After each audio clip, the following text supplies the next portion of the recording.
Welcome back, viewers. You're watching the Savera and I'm Shefali. You've likely seen Gensol Engineering dramatic plunge. Once a top performer in the solar EPC industry, its stock has dropped an astonishing 70% from its peak in just a year. What happened? After digging into the news, it's clear this fall is a cautionary tale filled with valuable lessons for its investors, whether seasoned or the new market.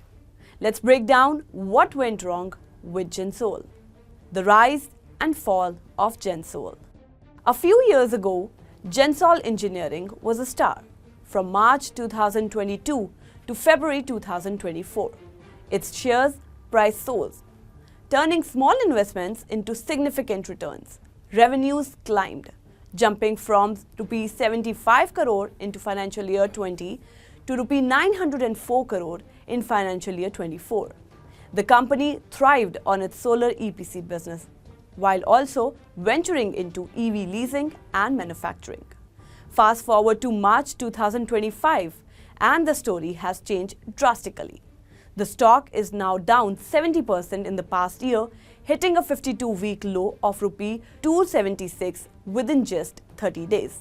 It wiped out over half of its market. Credit ratings have taken a hit and the company is drowning in debt. What caused this downfall? Trigger number 1, credit rating downgrades. Imagine being a lender and realizing the company you have loaned money to is missing payments. That's exactly what happened with Gensol. In early March 2025, both ICRA and CARE Rating downgraded the company's credit ratings to D, default. The downgrade was due to delay in meeting loan and obligations. This raised immediate red flags to investors. The downgrades accompanied by a concerning rise in promoter share pledge from 63% in March 2024 to 85.5% by February 2025. No wonder the stock hit a low circuit limit of Rs 335.35, causing its market gap to drop significantly. Trigger number 2, promoter actions that raised concerns. The promoters' recent actions have been another source of confusion. They infused Rs 29 crore into the company by converting warrants into equity, which seemed positive. However, they sold Rs 9 lakh shares earlier in March, raising more questions than answers. Market sentiment wasn't buying it and the stock continued its slide. The sales turn out to be forced margin calls, not tragic moves. When promoters pledge their shares and the stock price drops, lenders can sell those shares to cover the margin. The kind of activity sent mixed signals to investors, leaving them questioning whether the promoters were truly confident in Gensol's future or simply trying to manage the crisis. Trigger number 3, the debt crisis. Gensol's rapid expansion came at a steep price. Debt in financial year 2021, the company's debt to equity ratio was a modest 0.06%. By financial year 24, it ballooned to 3.42.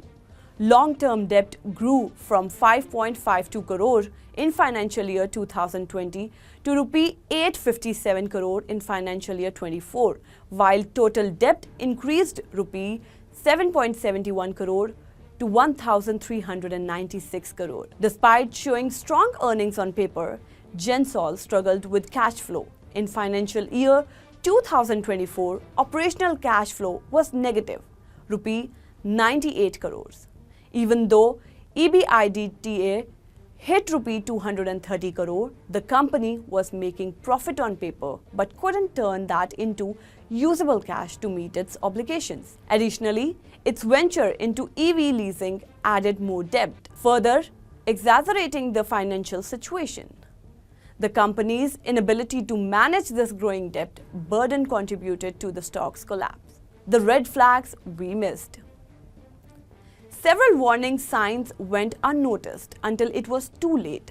Allegations of stock manipulation tied to the Mahadev betting app scandal were troubling. Overpromised revenue figures like the ambitious Rs 1,200 crore target for financial year 24, which it missed, and misleading claims about 30,000 EV pre-orders also raised eyebrows. The company's shift from solar EPC to EV leasing and manufacturing stretched it too thin, and frequently equity diluted chipped away at investors' confidence. Promoters' stake sales reduced their holdings from 71.2% in March 2022 to around 60%, signalizing potential trouble.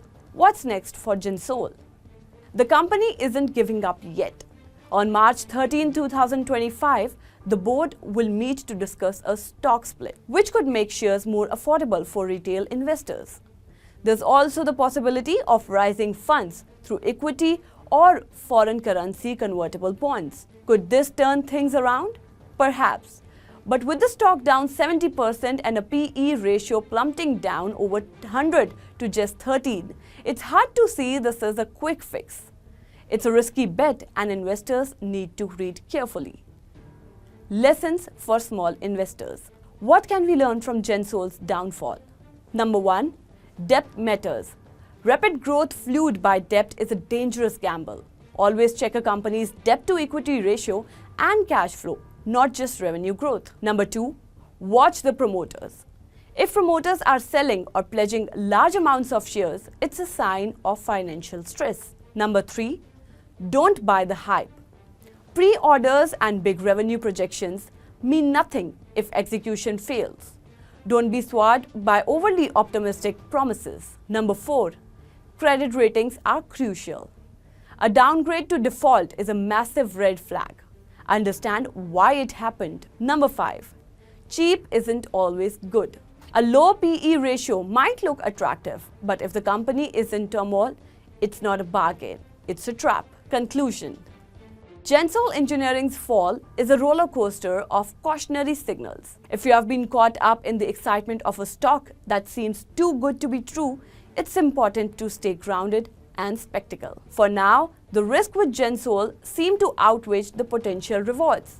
What do you think? Have you followed Gensol's story or encountered a similar situation with another stock? Drop your thoughts down below in the comment section. We'd love to take that. For more such updates, download the Savera app. You can also follow us on our social media platforms such as Facebook, Instagram, Twitter, and YouTube.